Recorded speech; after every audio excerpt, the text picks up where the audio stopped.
My wife abandoned our family to join a no relationships allowed cult with her friends, and years later, she came back expecting to be welcomed with open arms. I, a 29-year-old male, got married 6 years ago but have been divorced for 3 years now. I have 2 daughters with my ex-wife, Amanda, 30, who are now aged 4 and 5. I have full custody of them since Amanda didn't want to be bogged down by family responsibilities.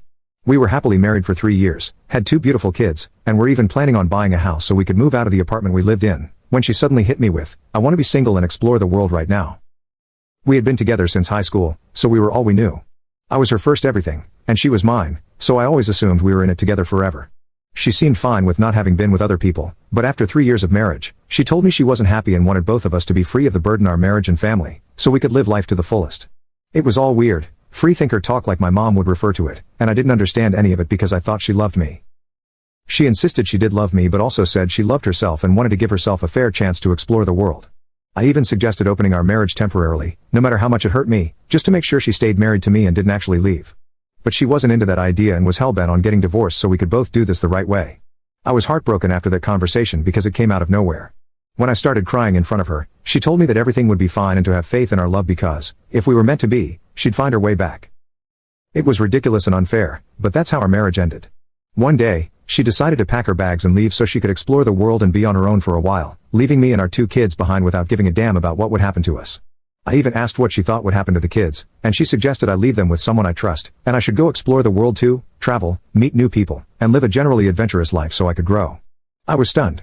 As far as I'm concerned, if we bring kids into the world, it's our responsibility to raise them well, protect them, and meet their needs. As a parent, you can't just run off to travel the world and leave your kids behind, and that's what convinced me she was completely off her rocker.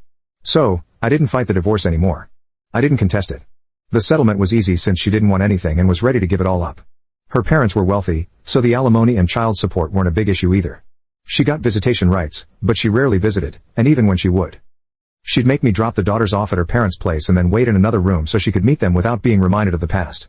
But even those visits stopped after the first couple of months.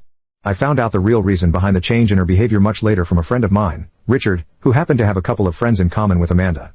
Richard's cousin happened to be part of the friend circle that Amanda had been influenced by, and he's the one who told me about them about 2 months after the divorce. I don't blame him for not telling me earlier because he and his cousin weren't exactly close, so he hadn't found out the truth until after the divorce was done. Besides, even if I did know the truth, it wouldn't have changed anything about the divorce anyway. According to what Richard told me, his cousin led a very promiscuous, wild, and adventurous lifestyle. Not just him, but his entire friend group of about 6 or 7 women believed that they shouldn't be tied down by relationships and had made a pact to remain single. Amanda had been introduced to this friend circle by a coworker of hers who believed that she'd get along well with these women, even though she wasn't single and couldn't be part of that school of thought, given that she was married with 2 kids at that point.